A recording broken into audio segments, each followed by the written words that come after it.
I didn't scream. I didn't break anything. I didn't even ask her why. I just stood there, silent, staring at the truth blinking back at me from her phone screen. And in that silence, I made a decision. Not out of rage, not to teach her a lesson, but because at that moment I saw everything for what it was and I was done. She expected a fight. She expected questions. She expected pain. But all she got was the sound of me grabbing my keys and walking out. That silence? It hit her harder than any word ever could. We had been together 6 years. Married for 2. The kind of relationship people thought was solid. Friends called us goals. They didn't see the cracks forming underneath, the quiet, creeping distance, the subtle changes in her behavior, the long nights I spent convincing myself everything was okay. I saw the signs. God knows I did. But I didn't want to believe them. She started smiling more at her phone, laughing quietly when she thought I wasn't looking. Work trips became more frequent. She started wearing perfume to the office again. New lingerie, but I hadn't touched her in weeks. I wasn't stupid. I just didn't want the truth. Until I found it, right there in her messages. His name. His words. Her replies. The photos. The plans. They weren't hiding anymore. Not really. She'd just stopped caring whether or not I found out. And when I did, I didn't confront her. I didn't throw the phone in her face. I didn't ask her to explain what was already obvious. I packed a bag. Essentials only. Left my ring on the nightstand. Walked out of the house we built together and never looked back. No goodbye. No drama. Just silence. I moved to a new city. Took a job that had been waiting for me for months. Got an apartment with no memories, no ghosts. I cut off everyone connected to her, mutual friends, her family, even the dog I loved more than some humans. Cold? Maybe. But I needed to breathe again.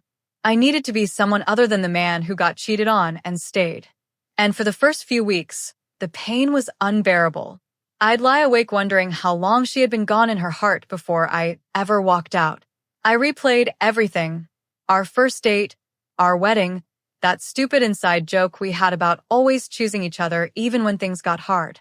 Turns out, she stopped choosing me a long time ago. But time, as it always does, moved on. And so did I. Not perfectly, not painlessly, but forward. I found peace in the mundane. Early morning runs, black coffee, a cluttered desk at work. I stopped checking her socials. I stopped wondering where she was. I stopped waiting for the apology I knew would never come. Until it did. A year to the day after I left, she found me.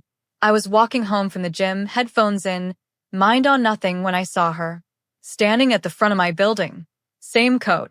Same eyes. But she looked smaller somehow. Tired. Like someone who hadn't slept right in months. When she saw me, her face crumbled. And then the tears came. "I've been trying to find you," she whispered. I didn't say anything. I didn't even stop walking at first. I just looked at her. Really looked and saw not the woman I once loved, but the stranger who shattered me and expected me to help her pick up the pieces. She stepped closer, hands trembling. "I'm sorry," she said. "I made a mistake." That line. It's always a mistake after it falls apart. Never in the moment. Never when they're tangled in someone else's sheets, laughing at a message while you're sitting at home thinking they're working late. The only mistake she saw was the one that didn't work out in her favor. "I was stupid," she continued. "He didn't mean anything. It didn't last. I miss you. I miss us." There was a time when I would have given anything to hear those words. But not anymore. Because she wasn't here for me. She was here because what she ran to collapsed. She was here because her backup plan failed. And now she wanted safety again. I wasn't angry. Not anymore. I was just done. "You lost me," I said, quiet. "You lost me the night I didn't say a word." She looked at me like she wanted to beg, but knew better. "I thought you'd fight for me," she said, a sob slipping out. "I thought you'd try to fix it." "I used to be that man," I said. But that man died the day he read those messages and realized he'd been loving someone who was already gone. We stood there for a moment. Her tears, my silence. Then I walked past her, into the building, up the stairs, back into the life I had rebuilt from ashes. She didn't follow, She didn't knock. She just stood there. crying. And for the first time, I felt nothing.